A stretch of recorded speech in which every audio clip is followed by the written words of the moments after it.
jadi flu.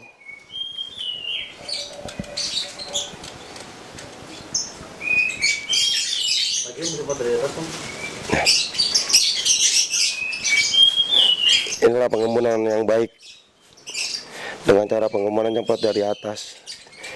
Hal seperti ini juga berlaku untuk burung yang lain lah, bukan hanya cai hijau aja. Nah seperti itu. Kalau burung itu puas, biasanya kalau memang dia udah selesai mandi, ada karakter tersendiri. Nah seperti ini, dia tuh menandakan burung itu sudah tidak betah di bak mandinya kerambanya dia, karena bagi dia sudah merasa puas dia itu nyebur, berbasuh-basuhan lah istilah katanya. Nah sekarang kita pindahin ke kandang semulanya dia. Nah seperti ini. Dia cepatnya dia keluar dari kandang menandakan dia memang sudah tidak betah di keramba tersebut.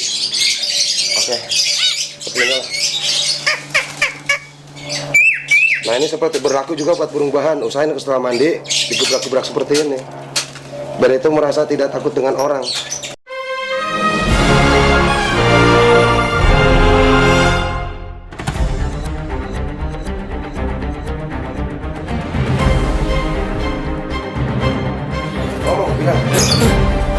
Bilang gini, kayak buat jaya jos gitu.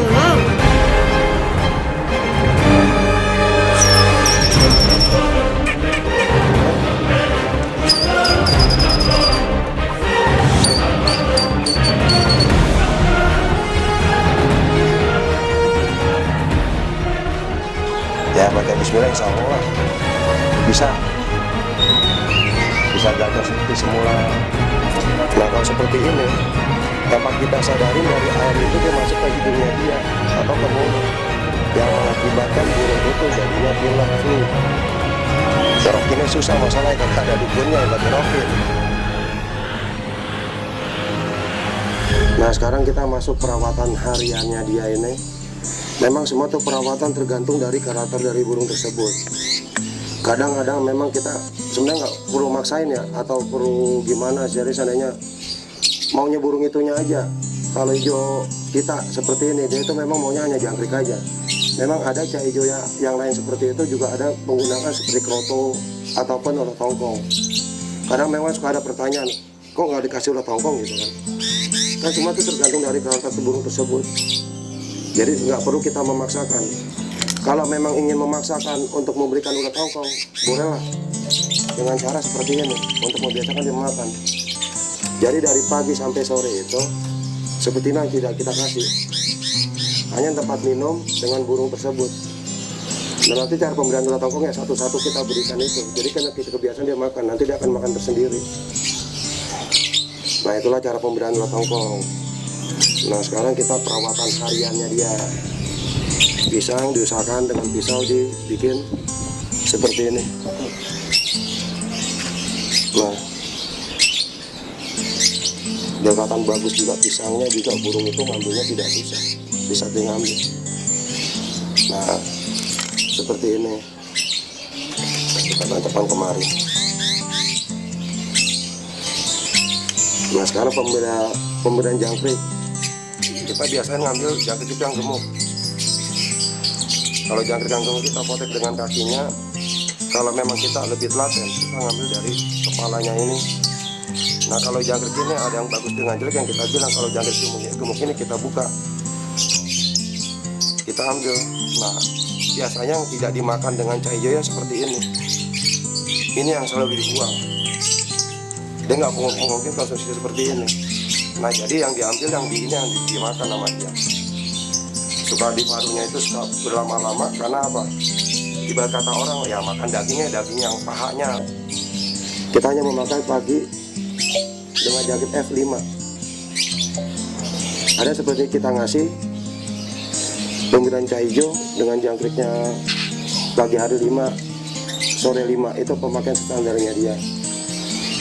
Jadi kalau burung yang masuk ke over birahi, usahain kita turuninlah dari pemberian jangkrik 5 itu dikurangin satu-satu sampai dia ketemu kita itu sampai tidak membuka bulu. Biasa burung obo itu bukan berarti itu memang burung tubirnya, tidak juga. Sebenarnya dari kondisi burung, memang burung itu memang lagi nyulam atau ada yang dia rasa kondisi memang ada merasa ya kayak orang sakit gimana lah.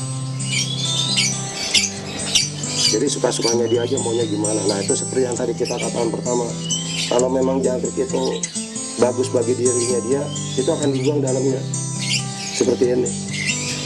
Nah itu yang dibuang sama dia.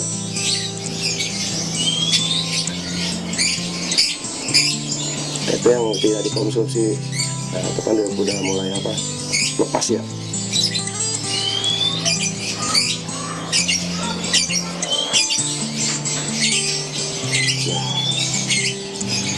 Terus selanjutnya seperti ini lagi, kita kasih lagi satu-satu ya.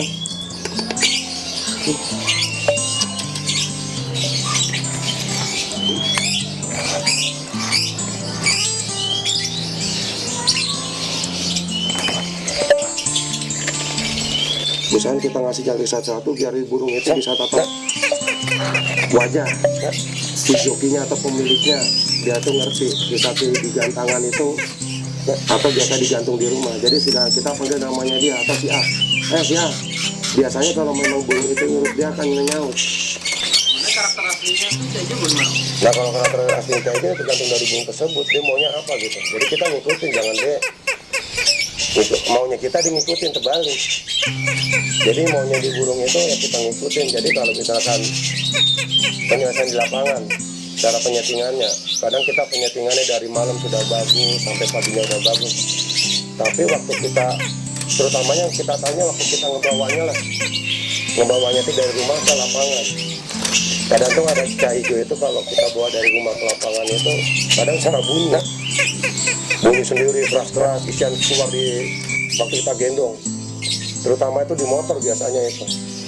Kalau di motor kadang karena suara bising apa gimana, burung itu semakin bunyi keras, isiannya keluar terus. Tapi nanti waktu penyelesaian di lapangan, kadang kita suka ketipu, suka ada pertanyaan banyak begitu. Ini hijau udah ngetok-ngetok, kenapa di lapangan ngempos gitu? Karena apa? Isian dia pertama kali dikeluarin itu sudah habis di saat waktu dibawa. Seperti itu. Yang bagusnya lagi kalau bisa, nama kita kan nggak tahu burung ya. Yang bagus itu ya itu, di saat kita gendong burung tuh nggak bunyi, usahain ngeriwik lah istilah katanya. Entah kita kerudungnya double atau gini, maksudnya kita gelap kerudungnya itu, jadi burung itu nggak ngeliat kanan kirinya dia. Jadi waktu kita sampai lapangan, di waktu di bawahnya itu burung tuh ngeriwik sampai lapangan, tiba-tiba baru kita sampai aja buka kerudung sedikit kita intip, ada tuh burungnya kalau melihat sare bagus, dia tuh langsung ngejambung ngentrok, kita lirik gitu. Nah itu kalau kita rata seperti itu, tidak perlu kita buka di ler seperti ini, ataupun tidak perlu kita track, itu nggak masalah. Biasanya itu jenis burung jujur. Udah mungkin penyelesaian hanya kasih jangkrik 2 atau gimana, baru kita naik lapangan kegantangan. Dan namanya burung jujur. Biasanya didapat dari tipe burung yang modelnya burung itu ciri-cirinya itu kecil atau sedang. Nah, tapi kalau ada lagi yang tipenya burung itu pada sulit lah. Biasanya tuh bodinya dari sedang ke besar. Mungkinnya itu ada penyelesaiannya pertama kali kita sampai lapangan.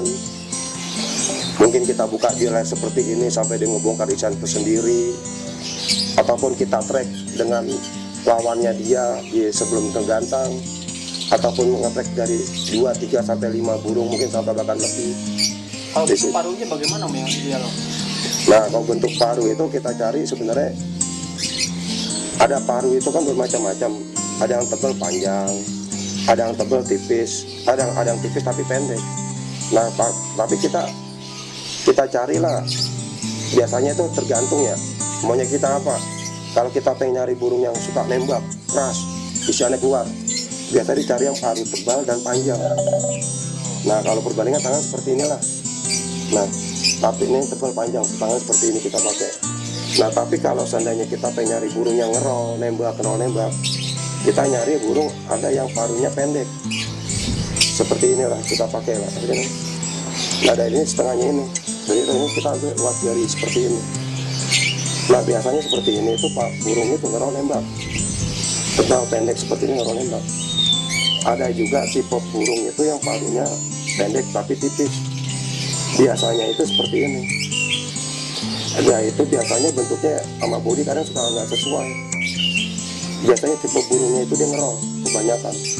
Hanya ngerol-ngerol aja biasanya volume tipis. Jadi ada kejutannya. Nah lebih baik kita nyari itu yang istilah katanya itulah yang ngegentak, istilah katanya ngegas. Kalau kata orang sekarang ngegaspol.